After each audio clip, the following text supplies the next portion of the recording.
Thanks again for tuning in to Gospel Basics. Today we're going to be talking about progressions, more particularly the 1-4-5 progression, which is very common in music, not just gospel music, but it's a very common progression. And if you'll remember back to when we were talking about intervals in the music, each number indicated a interval on our diagram. Today the 1-4-5 will just simply mean we'll be using the 1, the 4, and the 5 from that diagram primarily, no matter where we are on the bass. Remember that we can move that pattern up and down the neck. And basically, we're going to just show how we can work that 1-4-5 progression, and you'll really hear it stand out in blues type gospel, or the kind of gospel that's kind of the quartet type stuff. You'll really hear it very clearly if we play in that style of gospel. Of course, we know that gospel music has a bunch of different subgenres, and you can you can hear jazz, and you can hear R&B influenced things, and there's arguments that one influenced the other, that gospel was influenced by those, or that those were influenced by gospel. Which came first, the chicken or the egg, you know. But at any rate, that's for the forums that we'll talk. That's what that's for. Okay, so basically just get to it and think of progressions as pit stops in a song. A song always wants to be resolved. You're adding tension to the song. The further you get away from the root, it wants to go back and resolve back to the root. And what I mean by that, if you're playing the 1 and you go to the 5, that 5 adds tension to the song, and it has to go somewhere to be resolved, and it's eventually trying to get back to the 1, the root note. That's an example would be Happy Birthday. When you say Happy Birthday to you, it's that to you is begging, please resolve me. It's basically what's happening. It adds tension to it, and it's like it gets you on the edge of your seat, and then there's a release. The U is a relief. Happy birthday to you. Happy birthday, dear me. It's not my birthday, but anyway. Happy birthday to you. It's begging to be resolved. And that's how music. So progressions help us to understand where to add tension or where to resolve certain things. One thing I've learned is there's certain progressions. They might not necessarily sound the same to your ear, but as you train your ear, you'll begin to see how certain progressions sound. So even practicing your progressions as we teach them, and getting them in your ear or in your hearing, so that when you hear, you'll be like, that's a 1-4-5, that's a 2-5-1, you know, or whatever. So we start with the 1-4-5, and basically we'll play that.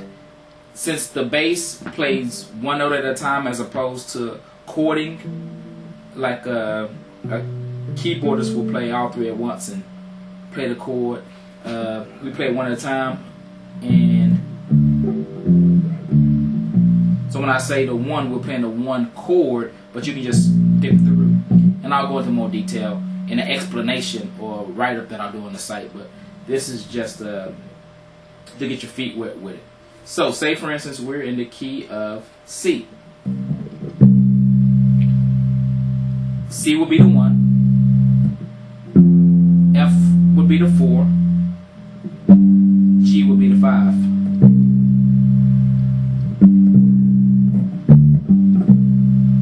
Those are 2-5-1, sorry, threw it in there. And basically we'll just do a measure of 1. No, we'll do 2 measures of 1. We'll do 2 measures of 4. We'll do 1 measure of 5. Go back to 1 measure of 4 and back to the root. And what I mean by measure is, I mean, if you're tapping your foot, 4 taps would equal a measure. 1, 2, 3, 4. That's a measure. 1, 2, 3, 4. That's 2 measures. And of course, you can subdivide it if you're playing at a faster tempo. Or some shout music. It'll subdivide, but it's basically broken up into those quarters. And then, of course, if you know anything about music theory, they have 8 notes, they have 16ths, they have 32s, and it just subdivides from there. Okay, so we'll just break into it and we'll just show you what I'm talking about with the 145 with a blues type tempo. So we go, and I'll call it out as I'm doing it. And it's good to tap your foot so that you can get the rhythm in you. And I don't have a drummer, so here I go. 2, 3, 4. 2, 3, 4. 2, 3, 4. 2, 3, 4. 2, 3, 4. 2, 3, 4. 2, 3, 4. Just practice doing that.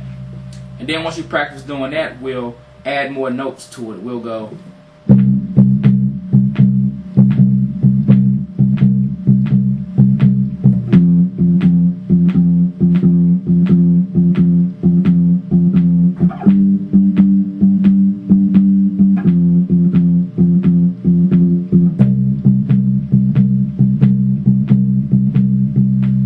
Do that. And again, it's C, F, G.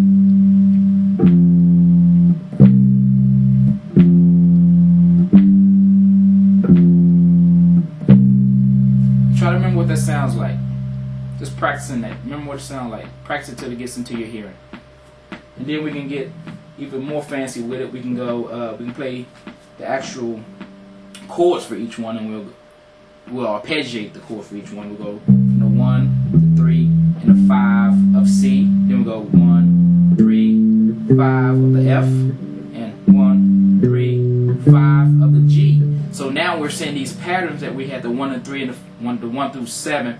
We'll see these patterns. We're actually moving through our progression, but yet we're using the chords of those as well. And I'll put a diagram. I promise I'll put a diagram out there to help you to understand it. So when I'm going 1, 3, 5, I'm going the 1, the 3, and the 5 of the C, but then when it progresses to the G, I'm doing the 1, 3, 5 of that one. But it's in relation to the song, it's the 4. And then from the 5, I go 1, 3, 5 of the G, and back to the 4. And then I hope I didn't confuse too many people. If that got confusing, please write in and let me know that was confusing to you, so that we can make some adjustments, or I can try to explain it a little better. But anyway, let's just go and see what we can do with that. Try to mimic it and play it till you can get it, and you can, practice it until you can get it. So we'll go.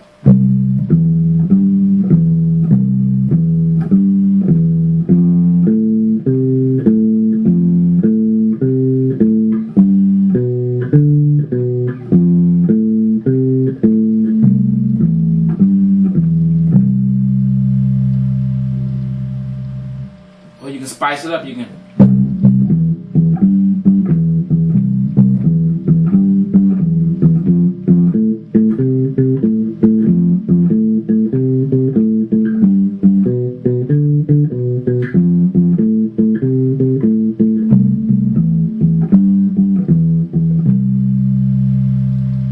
That's the 1-4-5 progression.